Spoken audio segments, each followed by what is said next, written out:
Salut à tous, c'est bon, c'est fait. Joan Laporta a parlé à 11h. Il a confirmé. Lionel Messi ne sera pas un joueur du FC Barcelone la saison prochaine. La Liga n'a en effet pas accepté l'homologation du renouvellement de contrat de Messi. Prolonger Messi serait dépassé le plafond salarial instauré par la Liga. La Puga serait déçue en effet de ne pas prolonger au Barça, alors qu'il avait trouvé un accord avec son ancien club pour une prolongation, selon le président du FC Barcelone. Bon, cela n'a pas pu se faire en raison de la crise économique du Barça. Laporta a indiqué qu'il ne voulait pas sacrifier le club pour Lionel Messi, malgré le joueur énorme qu'il est. Il a préservé le club et c'est une décision sage et logique. Je vous mets les déclarations en description pour plus de détails. Le Barça mettra du temps à se reconstruire certes, mais il y a des jeunes talents. Griezmann est libéré, il pourra jouer son rôle de meneur pleinement quand il joue à l'Atlético, aux côtés d'Aguero et Memphis Depay.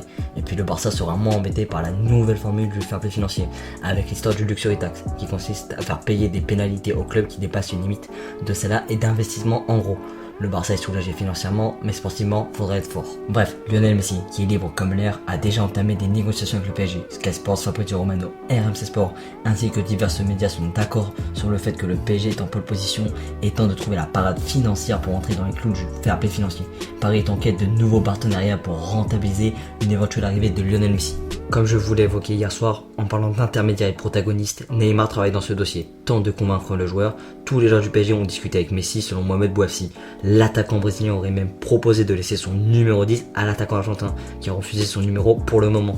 Di Maria tente de convaincre son compatriote argentin à Nantes, Nicolo Schira. Le journaliste italien spécialiste du mercato avance que le PSG aurait déjà proposé un contrat jusqu'en 2024 assorti d'un énorme salaire de 50 millions d'euros net annuels au sextuple Ballon d'Or. Comme je vous l'ai également dit hier, qui était une simple conviction, Messi va très probablement rejoindre Paris. Pourquoi mettre en miniature mariage inévitable? Car ce recrutement devrait avoir lieu et cela depuis un an. Le joueur voulait quitter le club catalan, agacé par la gestion catastrophique de la direction barcelonaise menée par Josep Maria Bartomeu. Maintenant il enquête un nouveau projet, un projet frais et crédible, sûrement dans un environnement de vie plaisant pour lui et sa famille, avoir des repères dans son nouveau club, qui de mieux que le PSG remplit les besoins du sextuple Ballon d'Or à l'heure actuelle.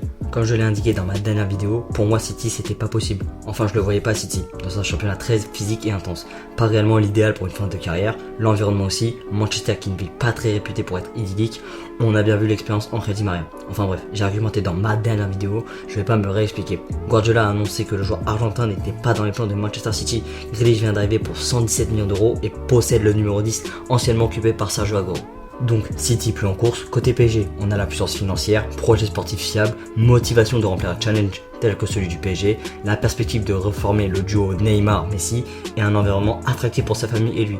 Messi va forcément rejoindre le club, le dossier date depuis 2020, voire depuis plusieurs années au vu de certaines rumeurs qui circulent depuis plusieurs années. Depuis 2011, Al-Thani, propriétaire du club parisien et émir du Qatar, avait pour objectif de signer Lionel Messi ou Cristiano Ronaldo. Dernière précision avant d'évoquer le sportif, le PSG devra vendre des joueurs pour laisser de la place au niveau de la masse salariale. Et si Messi signe, le dossier Pogba pourrait tomber à l'eau. Je vous cale ça en description côté source. De toute façon, il y a mon Instagram pour toutes les infos sur le PSG. Maintenant, que faut-il penser d'un point de vue sportif d'une arrivée proche de Messi? Son arrivée est certes une opportunité de chercher une star libre, qui a 34 ans, favori pour le prochain Ballon d'Or, un attaquant polyvalent au talent exceptionnel. Bref, le meilleur joueur de tous les temps qui arrive, ça se refuse pas. Récemment, je parlais de la nécessité de la venue d'un faux numéro 9 au Paris Saint-Germain, afin d'apporter de la complémentarité dans le jeu avec Neymar et Kylian Mbappé. Messi est réellement le profil et le joueur parfait. Donc voilà une petite composition d'équipe avec Lionel Messi. Je le verrai bien particulièrement en faux numéro 9, second attaquant, poste où il a toujours montré l'étendue de son talent, tout comme au poste d'ailier droit, poste où il a le plus fréquemment joué au cours de sa carrière. Neymar et Mbappé joueraient pour lui, Messi apporterait de la créativité, plusieurs solutions tactiques et de l'expérience. Pour Icardi, un départ serait réellement envisageable si Messi signe. Le joueur perdrait du temps de jeu tout en restant au PSG. Il n'est pas fait pour être un attaquant de ce PSG, c'est un super attaquant mais son profil ne correspond pas à l'attaque qui représente des individualités où le niveau technique est élevé. Di Maria pourrait jouer le genre de complément parfait, c'est un ami à Messi, il reste encore important pour le PSG, dans la rotation ou même titulaire, même si ça me paraît totalement utopique d'unir les quatre fantastiques. Maintenant, pour boucler cette vidéo, le dossier Mbappé est-il lié à celui de Lionel Messi? Sûrement beaucoup se posent la question, je vais tenter d'y répondre. C'est totalement un avis.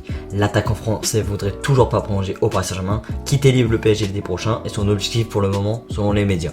On sait que Kylian Mbappé veut des garanties sportives, aujourd'hui le joueur a prouvé qu'il était un homme providentiel au grand rendez-vous, qui depuis l'hiver dernier joue simple, joue collectif, de manière objective et sans essayer de faire ce qu'il ne sait pas faire. En imitant Neymar par exemple, il s'est montré au grand rendez-vous, maintenant il voudrait plus de reconnaissance sur le plan sportif, et c'est tout à fait normal. Après Messi, Hakimi, Ramos, Wijnaldum et Donnarumma, pareil construit une équipe, bâtit une équipe compétitive tout en saisissant des opportunités de marché, de quoi impressionner Mbappé. Bref, là n'est pas la question. Messi arrive pour sûrement préparer une succession, le départ de Mbappé, qui pourrait être comblé par l'arrivée du meilleur joueur du monde. En termes d'image et de niveau sportif, tout serait comblé. En tout cas, je pense que Paris anticipe un éventuel départ.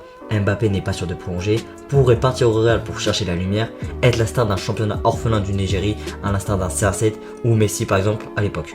Mbappé veut des responsabilités, c'est-à-dire un statut de numéro 1, bref, ça reste un avis, rien de fait. Pour en finir, Saber Desfarge et Santiano annoncent que l'accord entre Messi et le PSG est quasi bouclé. Allez Paris, ciao ciao!